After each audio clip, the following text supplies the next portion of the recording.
Bom dia, meus amados e queridos irmãos. Primeiramente, eu quero hoje parabenizar os avós, de um modo geral, e em especial os avós da nossa igreja.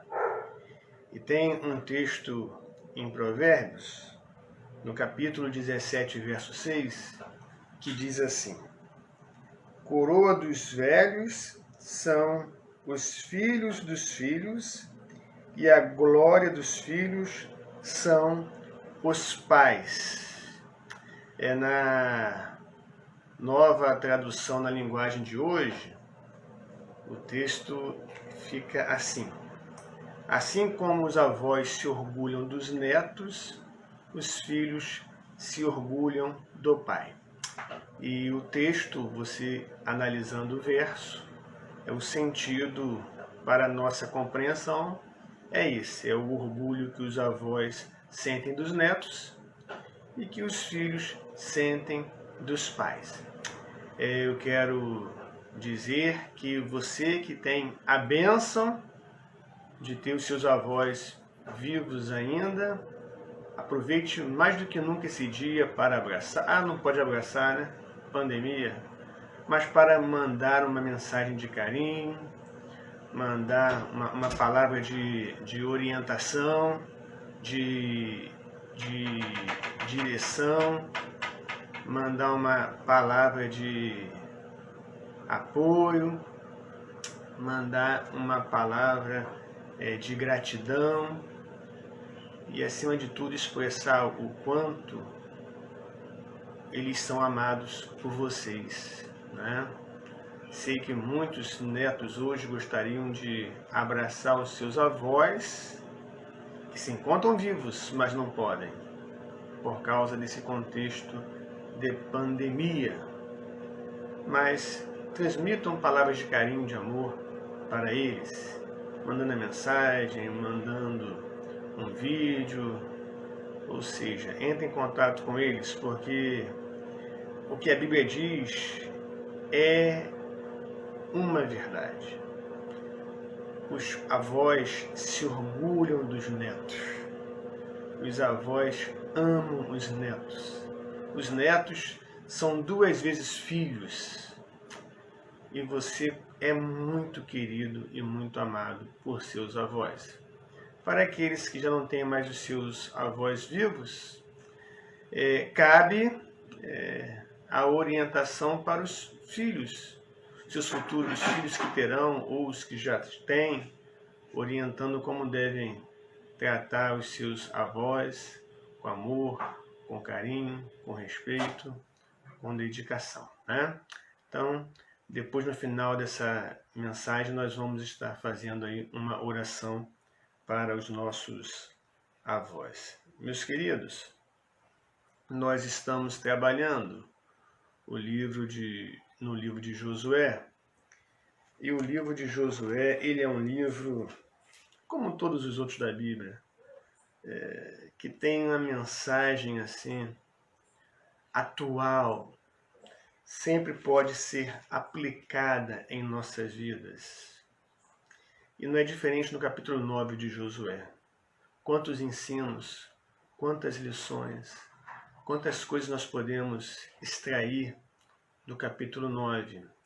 O livro de Josué tem sido um livro que tem abençoado muito a minha vida, principalmente nesse contexto aí de quarentena.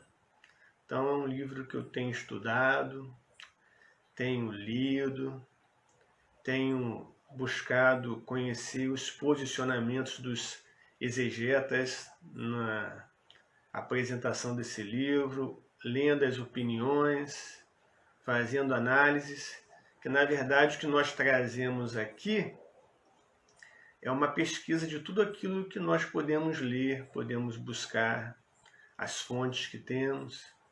E aí, em cima de tudo isso, você lê e você prepara algo para apresentar à comunidade da fé, apresentar à igreja. Muitas coisas foram ditas até aqui, mas muitas coisas poderiam ser ditas e não foram ditas. porque a Bíblia ela é muito rica em seus ensinos, em suas aplicações, e queremos trazer para os irmãos um pouco do que nós podemos aprender com a palavra do nosso Deus. Olha, o capítulo 9 de Josué é sensacional, sensacional. E tem lições maravilhosas para as nossas vidas. E eu quero ler esse texto, começar a ler esse texto, vou falar com calma, devagar. Se for necessário, faço 2, 3 vídeos, com calma, caminhando. E depois eu envio para a igreja para que os irmãos possam assistir os demais vídeos aí, né? Outra coisa, eu tenho nesses últimos domingos, né, nesses dois últimos domingos, o mesmo sermão que eu prego, eu tenho colocado para os irmãos em vídeo. E por que isso? Porque muitos irmãos não têm acesso ao Face, então não tem como acompanhar o culto online. E irmãos que têm até condições de acompanhar, às vezes têm a dificuldade de compreender o que está sendo falado, porque nós ainda estamos preparando a igreja para a transmissão de cultos, para a transmissão dos eventos a serem realizados ali, mas os irmãos podem perceber que, principalmente no que diz respeito às pregações, o áudio não fica bom. Às vezes não se tem uma compreensão clara do que está sendo dito, os irmãos não conseguem compreender, não conseguem entender perfeitamente. Uns têm mais dificuldade do que outros. E às vezes até que eles têm facilidade não conseguem compreender claramente tudo que está sendo dito ali. Porque a nossa acústica ela não é boa e nós não estamos com ainda tudo aquilo que nós precisamos para proporcionar uma transmissão com uma qualidade melhor. Estamos caminhando para isso, estamos buscando a excelência, faltam muitos passos a serem dados ainda, mas começamos. E se Deus quiser, vamos chegar lá. Mas então, por isso que esse sermão aqui gravado será o sermão em que, se Deus se permitir, estarei pregando hoje na igreja. De maneira resumida, de maneira mais rápida, mas o mesmo sermão. Josué capítulo 9. Pega a sua Bíblia, acompanhe a leitura e medite na leitura do texto. Diz assim: o estratagema dos gibeonitas.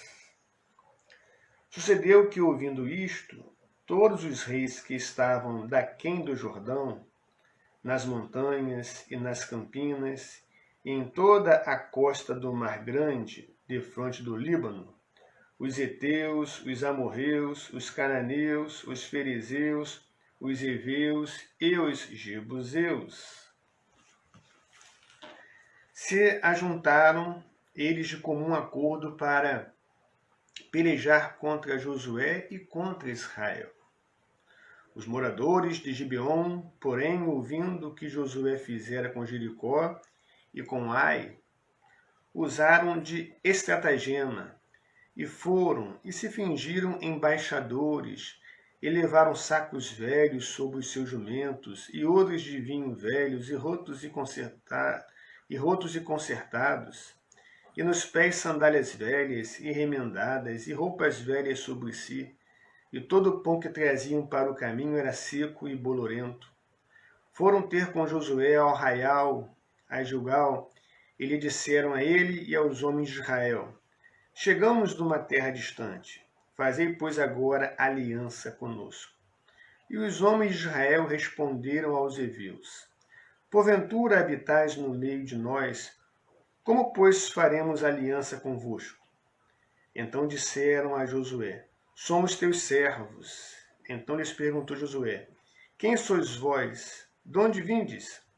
Responderam-lhe: teus servos vieram de uma terra muito distante, por causa do nome do Senhor teu Deus, porquanto ouvimos a sua fama e tudo quanto fez no Egito. E tudo quanto fez aos 2 reis dos amorreus que estavam da além do Jordão, Seom, rei de Esbom, e Og, rei de Bazã, que estavam em Astarote. Pelo que nossos anciãos e todos os moradores da nossa terra nos disseram: tomai convosco provisão alimentar para o caminho, e ide ao encontro deles, e dizei-lhes: somos vossos servos. Fazei, pois, agora aliança conosco. Este nosso pão tomamos quente das nossas casas, no dia em que saímos para vir ter convosco. E ei-lo aqui agora, já seco e bolorento. E esses odres eram novos quando os enchemos de vinho. E ei-los aqui já rotos. E estas vestes e estas nossas sandálias já envelheceram por causa do muito longo caminho. Então os israelitas tomaram da provisão e não pediram conselho ao Senhor. Josué concedeu-lhes paz e fez com eles a aliança de lhes conservar a vida, e os príncipes da congregação lhes prestaram juramento. Ao cabo de 3 dias, depois de terem feito a aliança com eles, ouviram que eram seus vizinhos e que moravam no meio deles. Pois, partindo os filhos de Israel, chegaram às cidades deles ao 3º dia. Suas cidades eram Gibeon, Quefira, Beerote e Kiriate Jearim. Os filhos de Israel não os feriram, porquanto os príncipes da congregação lhe juraram pelo Senhor Deus de Israel, pelo que toda a congregação murmurou contra os príncipes.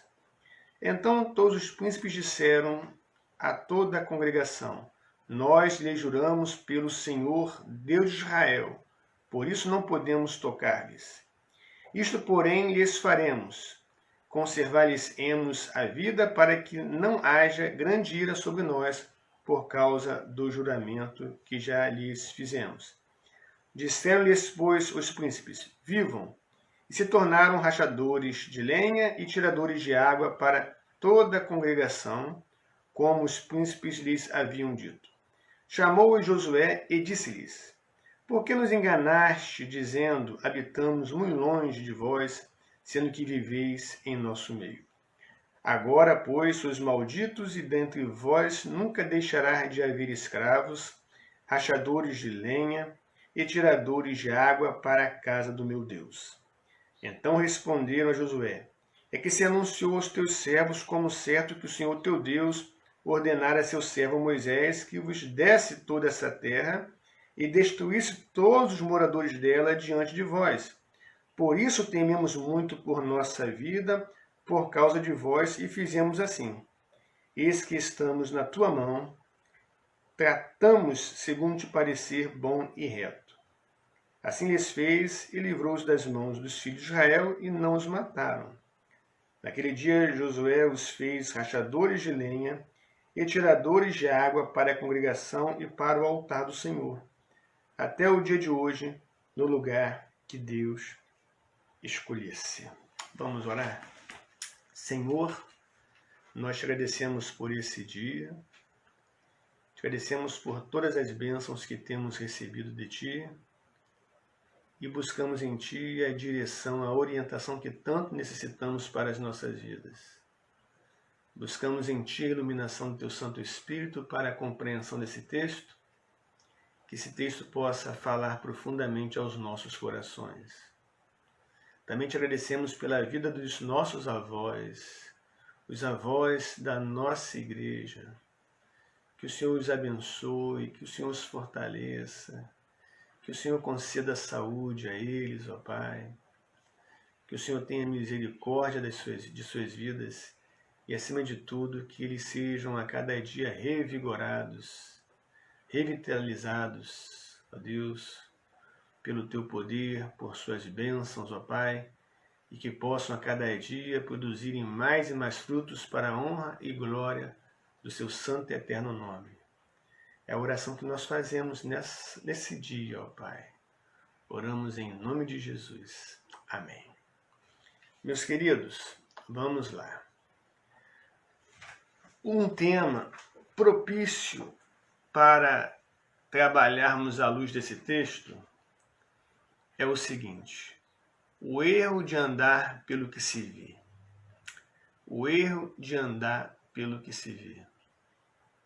E quantas das vezes nós erramos em nosso andar, em nossa caminhada, porque na verdade não enxergamos as coisas como de fato deveríamos enxergar. Não vemos como de fato deveríamos ver. A nossa visão muitas das vezes se torna equivocada, fica distorcida, embaçada, e somos prejudicados para enxergar aquilo que de fato está à nossa frente.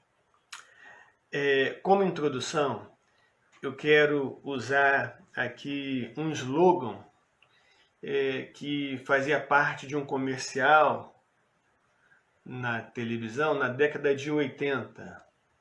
O slogan que passou a ser usado no meio das conversações, que passou a ser usado nos meios sociais, nos bares, no trabalho, no ambiente familiar, e até hoje é usado principalmente por aqueles que têm aí de 50 anos para cima. O slogan era o seguinte: parece, mas não é. Parece, mas não é. E esse slogan era referente a um shampoo, o Denorex, usado contra a caspa. Parece remédio, mas não é. Denorex, o shampoo. Então essa expressão aí é uma expressão que me veio à mente quando da leitura desse texto, quando do estudo nesse texto aí. Parecia uma coisa, mas era outra. Os gibeonitas, né, pareciam uma coisa, aparentavam uma coisa, mas eram outra, completamente outra. Então, meus filhos, vamos lá. Vamos para a explicação aí. Os moradores de Gibeão, eles tinham ouvido o que o povo de Israel, sob a liderança de Josué, haviam feito com Jericó, com Ai, e eles sabiam que seriam destruídos. Eles não teriam condições de enfrentar Israel. Apesar de serem de um povo maior que o povo de Ai, ser um povo com uma cidade mais fortificada, com um exército maior, mais preparado e tudo, eles não dariam conta de vencer Israel, não venceriam Israel. Olha o que Israel fez com Jericó. Olha o que Israel fez com os povos que ficavam do outro lado do Jordão. Olha o que Israel tem feito. Então eles usaram de uma estratagema, de uma estratégia. Eles foram e se fingiram de viajantes distantes, de uma terra distante. Eles vieram como embaixadores, representantes do seu povo, e vieram em busca de uma aliança com Israel.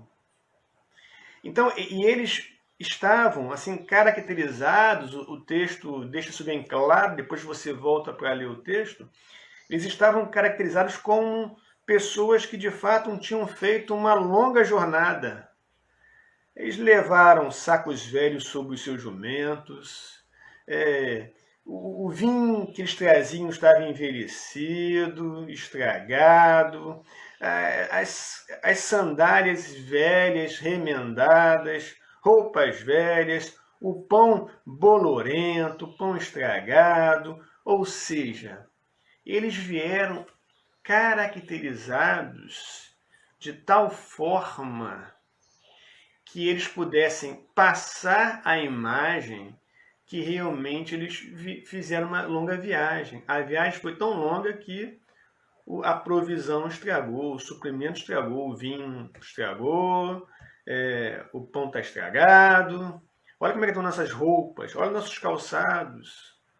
Então, da maneira como eles se apresentaram, passaram uma imagem daquilo que não era o real. Eles representaram, fizeram um teatro. Fizeram um teatro. Né? Josué e seus líderes, eles cometeram um grande erro. Eles não consultaram ao Senhor e considerou eles pais e fez com eles aliança, a aliança de conservar a vida deles. E os príncipes da congregação, os líderes das tribos, juntamente com Josué, prestaram um juramento. Fizeram aliança com eles. Quando você estuda aquilo que Moisés recebeu de Deus e comunicou ao o povo, ao entrar na terra prometida, não deveria fazer aliança com ninguém. Não deveria fazer aliança com ninguém. E, de fato, o propósito do povo de Israel não era fazer aliança com nenhum povo daquela terra. Mas pensavam eles serem os gibeonitas, um povo que não habitava ali em Canaã. Então, por isso fizeram aliança. Até então, eles entendiam que não estavam desobedecendo a Deus, porque eles podiam fazer aliança com outros povos que não fizessem parte de Canaã, que não habitassem naquela região, que se aproximassem deles. O erro foi eles terem feito aliança com um povo que fazia parte daquelas terras, que habitava em Canaã, e que usou de uma estratagema para enganá-los. Mas por que eles foram enganados? Porque eles não consultaram ao Senhor. E existe uma outra orientação que você vai encontrar no Pentateuco, uma orientação de Moisés. Todas as vezes que vem de Deus que o povo fosse subir a uma batalha, deveria buscar a orientação de Deus. E eles não fizeram assim. Eles olharam para aquele povo, para aqueles embaixadores, representantes do povo, acreditaram na história deles, vendo a maneira como eles estavam vestidos e as provisões que traziam, e aí realmente eles não são daqui, eles vieram de fora. 3 dias depois da aliança feita, os israelitas ouviram que eles eram seus vizinhos e que moravam no meio deles, moravam naquela região ali. Lá no capítulo 9, versos 3 a 6 e versos 14 a 16. 2 coisas aqui para a gente destacar, né, que chama a atenção. Com medo de serem destruídos, os gibeonitas recorreram ao engano, mentiram, arrumaram toda aquela estratagema. E os israelitas, por sua vez, movidos por preocupações humanitárias, revelando assim uma compaixão, né, aceitou esse povo, fez aliança com esse povo, acreditou na mensagem desse povo aí, né?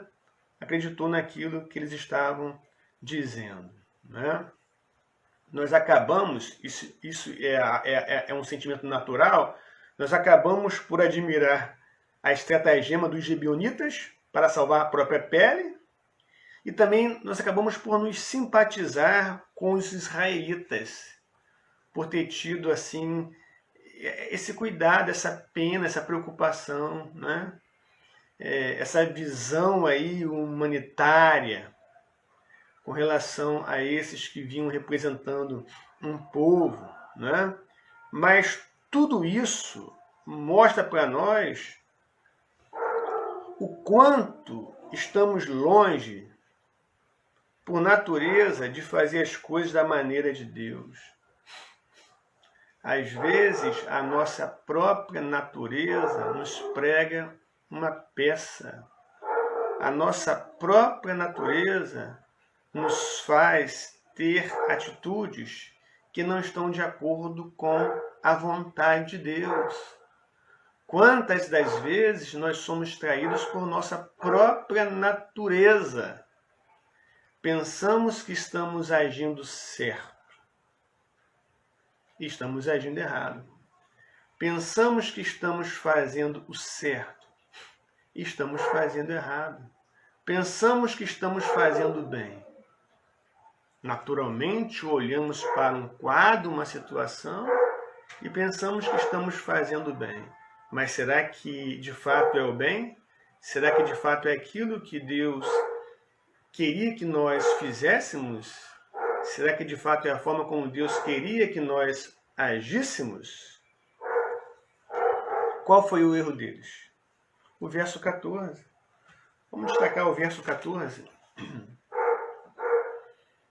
Então os israelitas tomaram da provisão e não pediram conselho ao Senhor.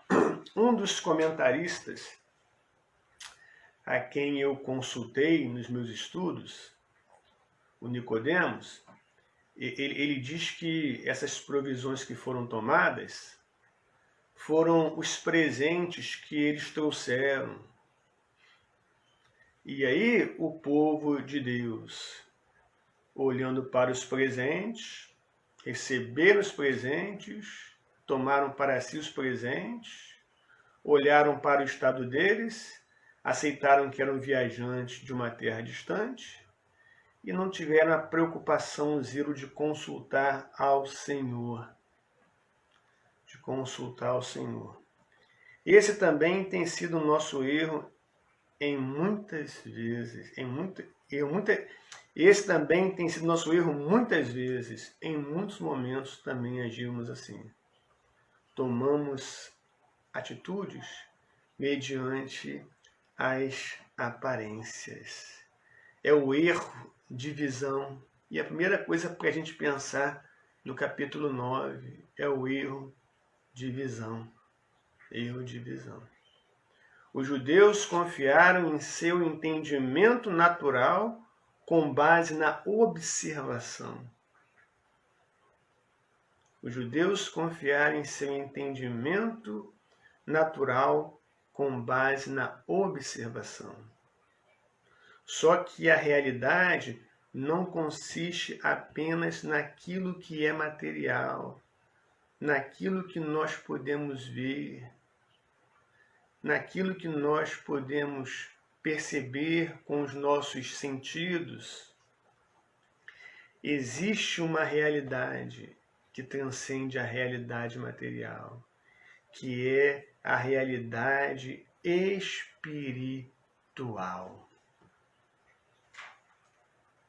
Lembrando aos irmãos, nós temos que fazer esses cortes e começar um novo vídeo para não ficar difícil de ser encaminhado aos irmãos, né? Então, dando continuidade aí, existe uma realidade, aquela que nós não conseguimos enxergar, que é a realidade espiritual. E nessa realidade vive um ser poderoso, astuto e malicioso, que está empenhado em nos destruir, que é o inimigo das nossas almas. Não podemos ver o inimigo de nossas almas, mas ele está aí, atuando e agindo. Não podemos lidar, provar ou cheirar de suas estratagemas, porque é algo espiritual. E deixa eu dar um exemplo aqui. Nós podemos usar dos nossos sentidos para detectar, por exemplo, se um alimento está estragado ou não. Ontem Márcia pediu para eu provar um pedaço de bolo de fubá que ela comprou em determinado lugar, porque ela achava que o bolo não estava bom. Mas está ali na etiqueta, dentro da validade. Quando eu cortei um pedaço do bolo e fui levar à boca, antes eu cheirei. E o cheiro já deixou claro para mim que o bolo não estava bom. Eu nem precisei levar à boca. Eu nem precisei mastigar. O cheiro. já estava me dizendo que o bolo não estava bom. Quando a dona de casa vai comprar uma carne, por exemplo, às vezes pela cor da carne, pelo cheiro da carne, ela sabe que a carne não está boa. Não precisa nem se dar o trabalho de preparar e comer e esperar passar mal para dizer que a carne não está boa. Então, os nossos sentidos nos fazem perceber muitas coisas e tomar atitudes corretas. Mas não são em todos os momentos, em todas as situações, que a nossa observação, que os nossos sentidos, que o nosso paladar, que o nosso tato, que o nosso olfato, que a nossa visão, que a nossa audição vai nos fazer compreender coisas, vai nos fazer sentir coisas que de fato são reais e não são reais. É preciso estarmos muito atentos a isso aí. Não podemos, nós precisamos entender, portanto, que é necessário na área espiritual e na área moral, é necessário buscarmos sempre da sabedoria do alto. Da sabedoria do alto. Tem um texto muito interessante que eu quero ler aqui. Você pode abrir sua Bíblia, anotar, depois ler com calma. Em Provérbios 3, capítulo 3, versos 5 e 6, diz assim: confia no Senhor de todo o teu coração e não te estribes no teu próprio entendimento. Reconhece-o em todos os teus caminhos e ele endireitará as tuas veredas. Não te estribes no teu próprio entendimento. O nosso entendimento quantas vezes é enganoso. Quantas vezes é enganoso. Isso é um fato. Precisamos ter muito cuidado com aquilo que nós achamos que entendemos. Precisamos ter muito cuidado para não nos tornarmos autoconfiantes, autossuficientes em nós mesmos. Precisamos viver na dependência de Deus, na dependência da direção do Espírito Santo. Precisamos entender que o nosso entendimento é muito falho e não é suficiente para nos fazer ver as coisas como de fato elas são em muitos momentos. Alan Redepte, ele fala algo e alguns até acham que ele é muito radical, né? O Boyce até acha em alguns momentos que ele é muito radical na posição dele, mas eu vou ler aqui e você tire as suas conclusões. Eu creio que ele segue uma linha muito interessante mesmo, né? Nunca, nunca, nunca confie em seu julgamento para nada. É aqui que o Boyce diz que há controvérsias, né? Tem coisas que nós, com a nossa sensibilidade, já com o conhecimento que nós temos, né, já nos faz, já nos dá a condição de fazermos alguns julgamentos, né? Mas vamos lá. O Alan diz assim: nunca, nunca, nunca confie em seu julgamento para nada. Quando o senso comum diz que um caminho é correto, coloque seu coração em Deus, pois o caminho da fé e o caminho da bênção podem estar na direção completamente oposta à designada senso comum por você. Quando vozes lhe dizem que a ação é urgente, que algo deve ser feito de imediato, encaminhe tudo ao tribunal do céu. Então, se você ainda estiver em dúvida, ou ouse ficar parado, se for chamado a agir e não tiver tempo para orar, não haja. Se for chamado a seguir em certa direção, sem poder esperar até ter paz com Deus em relação a isso, não se mova. Seja forte e corajoso o suficiente para ousar permanecer em pé e esperar em Deus, pois quem espera nele jamais será envergonhado. Essa é a única maneira de vencer o diabo. Ainda que em suas palavras ele pareça ser radical, sinceramente, esse pensamento dele aí, eu creio que deve ser acatado por nós com muito amor e carinho, porque procede. Vamos lá. Um outro texto aí, Efésios, capítulo 6, versos 10 a 18, é um texto conhecido dos irmãos, que fala sobre batalha espiritual. Paulo fala sobre batalha espiritual. E lá em Efésios, vamos lá, capítulo 6, versos 10 a 18.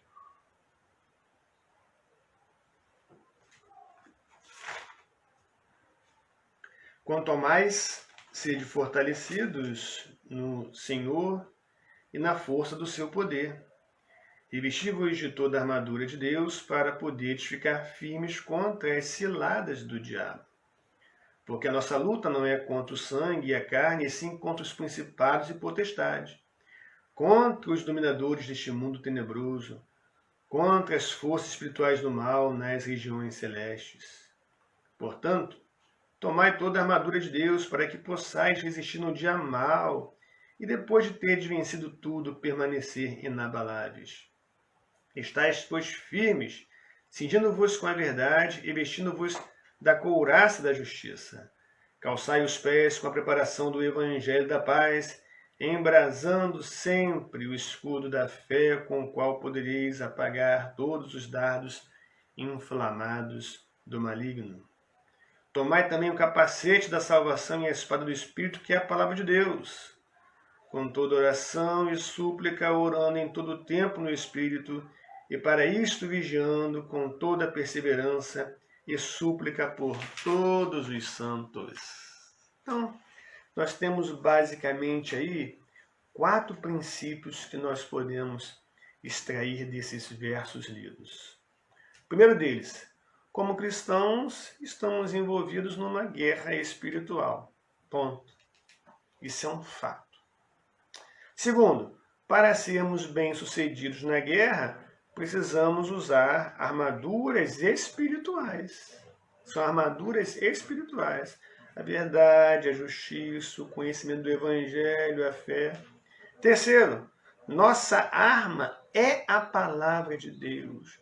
Nós precisamos procurar conhecer a palavra de Deus. Quarto, devemos orar sempre pela ajuda e bênção de Deus. Devemos orar sempre buscando o fortalecimento da nossa fé, da nossa vida cristã, buscando a orientação, a direção. Então, meus queridos, voltando aí ao ponto 1, erro de visão, eles tiveram uma visão equivocada.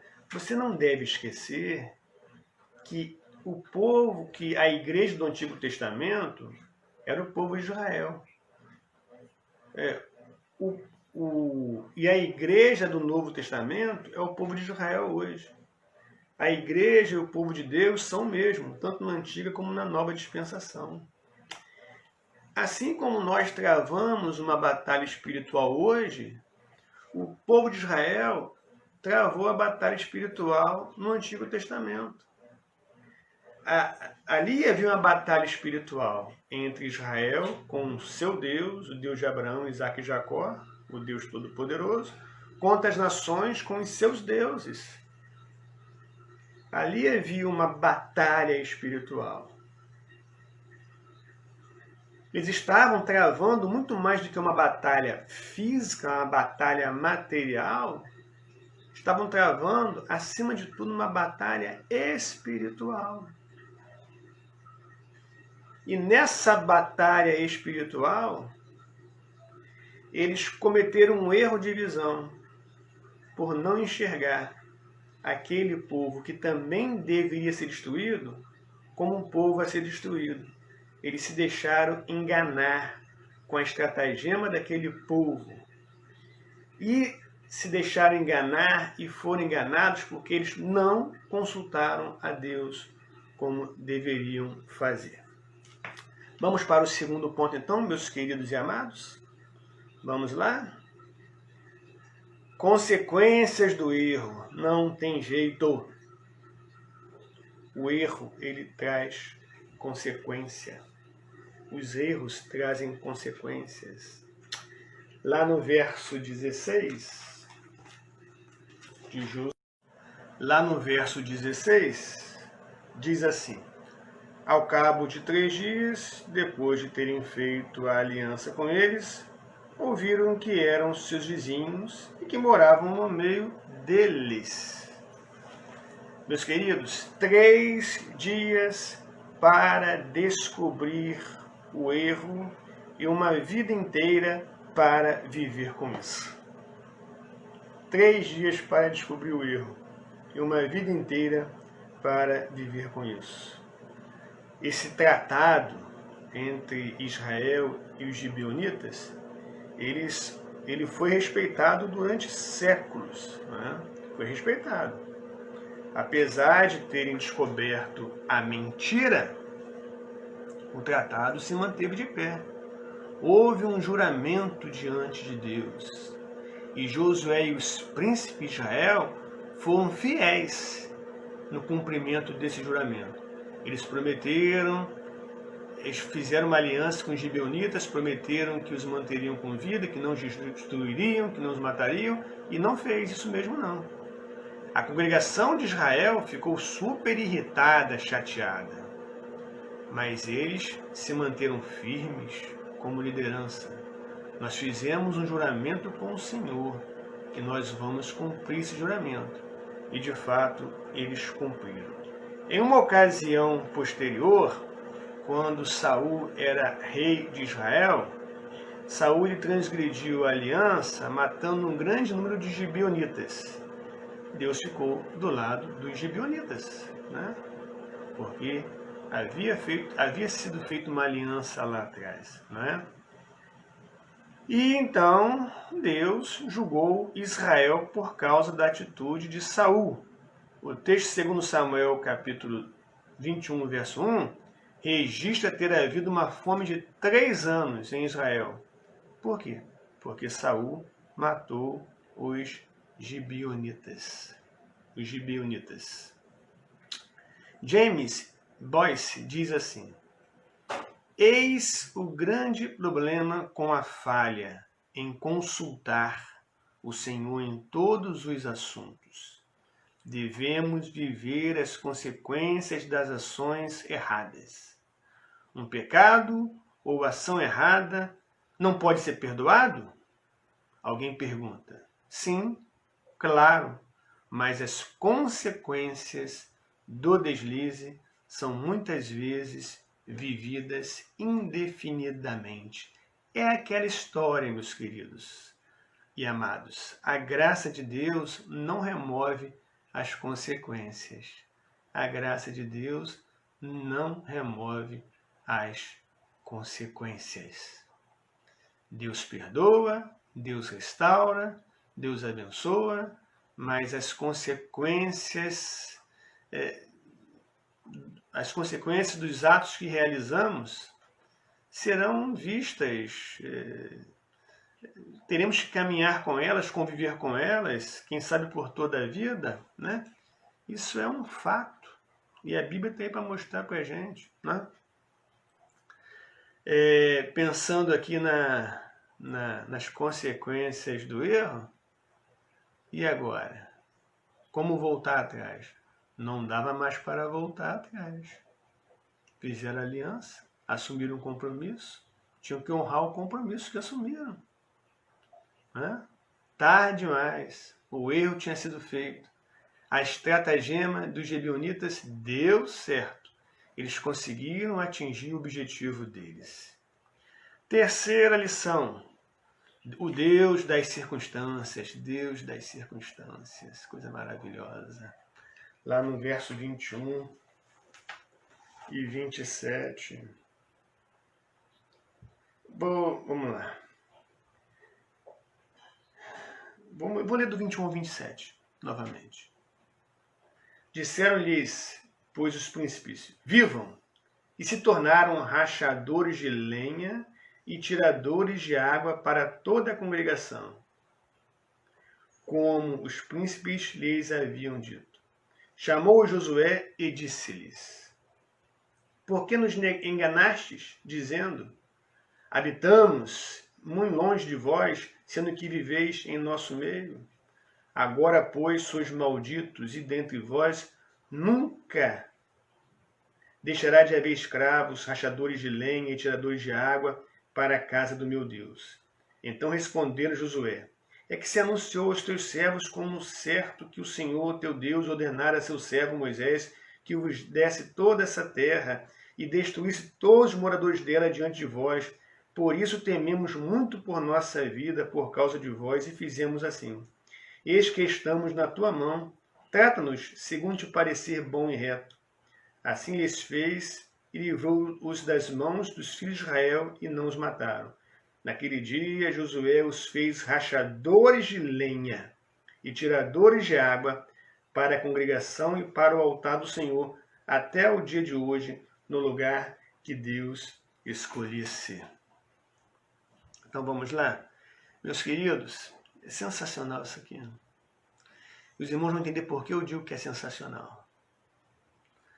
Primeiro eu quero dizer para os irmãos o seguinte: Deus é aquele que transforma erros em bênçãos. Ele pega um erro e transforma em bênção. Deus é aquele que transforma maldições em bênçãos, quando nós agimos de maneira correta. Deus tem o poder de pegar aquilo que é errado e transformar numa grande bênção. Deus tem o poder de pegar uma maldição e transformar em bênção. Cabe a nós procurarmos agir da maneira correta. Os israelitas, na pessoa do seu líder Josué e dos príncipes, honraram a aliança que fizeram com eles. Cumpriram a aliança, porque a aliança foi feita diante do Senhor. Se eles tivessem quebrado a aliança, se eles tivessem permitido que o povo se voltasse contra os gibeonitas e destruísse os gibeonitas, e se eles mesmos tivessem associados nessa destruição, a mão do Senhor pesaria sobre eles, como pesou mais tarde sobre Israel no governo de Saul, como falamos anteriormente. Mas eles foram fiéis. Eles não deixaram que o povo atentasse contra os gibeonitas.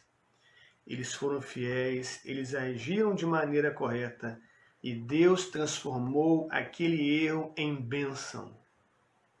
O Deus que transforma o erro em bênção é o Deus que transforma a maldição que é lançada sobre nós em bênção.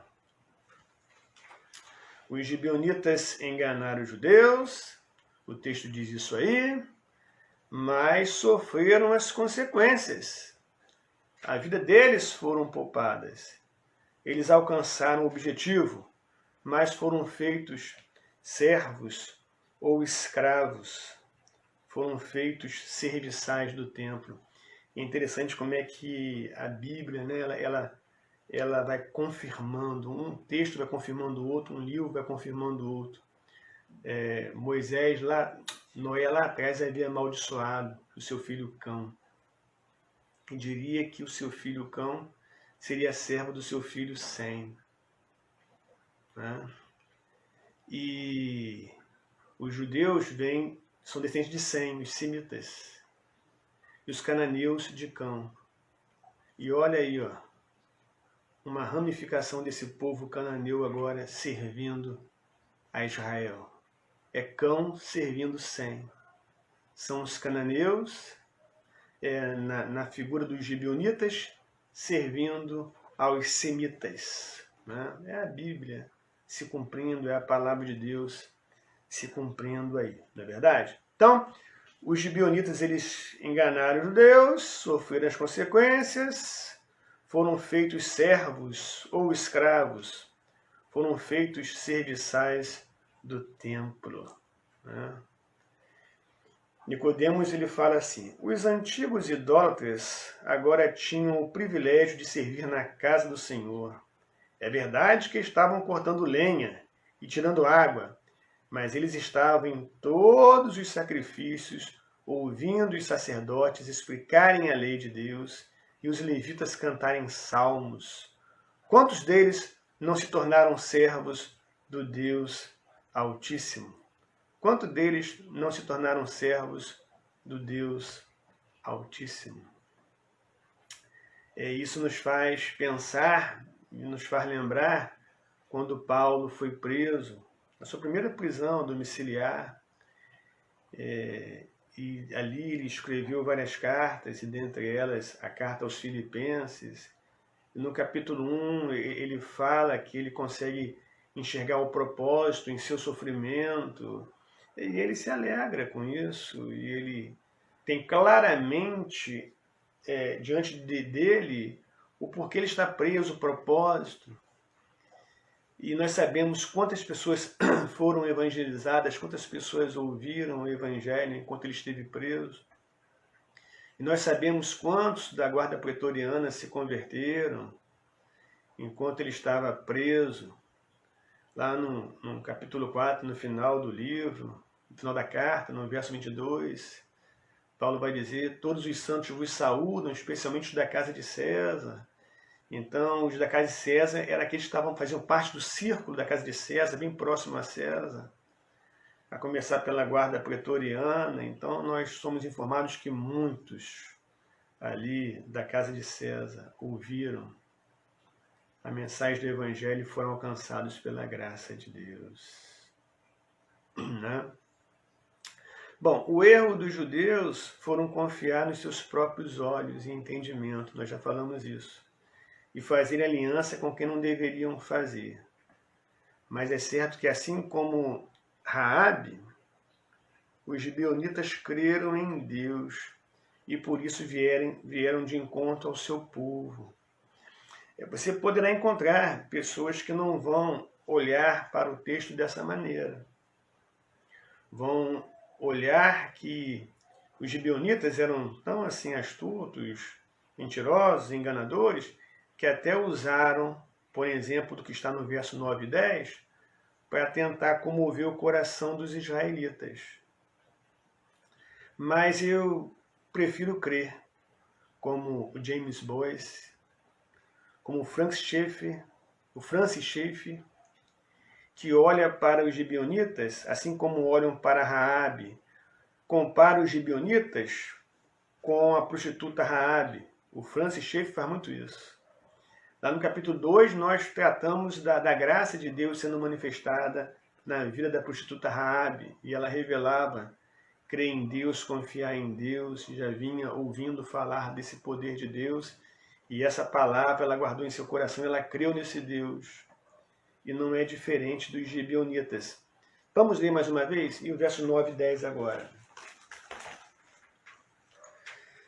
Vamos lá. Responderam-lhe: teus servos vieram de uma terra muito distante. É mentira, né? Nós sabemos disso. Por causa do nome do Senhor. Aí agora, daqui para frente, será que eles estavam enganando falando isso? Há controvérsia. Uns pensam que sim, outros pensam que não, né? Teus servos vieram de uma terra muito distante por causa do nome do Senhor, teu Deus, porquanto ouvimos a sua fama e tudo quanto fez no Egito. Eles tinham conhecimento. E tudo quanto fez aos 2 reis dos amorreus que estavam da além do Jordão, Seom, rei de Esbom, e Og, rei de Bazã, que estavam em Astarote. Deixa eu ver aqui um outro texto aqui, ó. Verso 24. Então respondeu Josué: é que se anunciou aos teus servos como certo que o Senhor teu Deus ordenara a seu servo Moisés que vos deste toda esta terra e destruísse todos os moradores dela diante de vós. Por isso tememos muito por nossa vida, por causa de vós, e fizemos assim. Esse verso aqui, meus queridos, para mim, particular, né, é tão claro que o motivou esse povo a procurar Israel para fazer aliança é que eles tinham certeza que Israel ia tomar aquela terra, porque era a promessa de Deus para o seu povo, por intermédio do que foi dito por Moisés. Assim como Raabe teve esse mesmo entendimento, compreensão e creu, esses gibeonitas também. Então, eu prefiro abraçar o pensamento teológico daqueles que defendem que os gibeonitas se comparam com a prostituta Raabe nesse sentido, alcançados também pela graça de Deus, né? Então vamos lá. Então responderam Josué, é que se anunciou aos teus servos como certo que o Senhor teu Deus ordenara a seu servo Moisés que vos desse toda esta terra e destruísse todos os moradores dela diante de vós. Por isso tememos muito por nossa vida, por causa de vós, e fizemos assim. E fizemos assim. O Francis Schaeffer, ele diz assim, quer ver? Ó, no uso semita da língua, um nome é uma verbalização que representa todo o caráter de alguém. O que os gibeonitas realmente estavam dizendo era: viemos por causa de quem é o teu Deus. Do mesmo modo, eles falaram de como que o Senhor teu Deus ordenara a seu servo Moisés, conforme no verso 24 nós lemos. Assim, em ambos os casos, o de Raabe e o dos gibeonitas, o que ouviram foi suficiente para convencê-los. Meus queridos, vamos. Esses dois últimos vídeos, né, o anterior e esse agora, acabou sendo interrompido com um tempo muito curto, probleminha aí que não sei explicar no meu celular. Então por isso que eles foram assim bem mais curtinhos. Mas dando continuidade, meus queridos, é maravilhoso o estudo da palavra de Deus. Maravilhoso. E aí, voltando lá para o terceiro ponto, esse é o nosso Deus, o Deus das circunstâncias, o Deus que usa as circunstâncias para fazer conhecido o seu nome, para manifestar a sua graça, o seu amor, a sua misericórdia e também nos ensinar tantas lições. Nossa, lembra daqueles que estavam no barco com Jonas? Jonas não queria ir para Nínive pregar. Pegou um navio, né, e foi para Tarsis. E ali naquele lugar, o nome de Deus foi engrandecido. Não era para Jonas estar ali pela vontade de Deus. Mas nós sabemos que Deus é soberano. E em tudo Deus tem os seus propósitos, os seus decretos. Em tudo Deus tem aí o controle. E ali, Deus alcançou com a sua graça aqueles que deveriam ser alcançados. E no final, Jonas teve que cumprir a vontade de Deus, que era pregar em Nínive, para que todos ali se convertessem, se arrependessem dos seus pecados.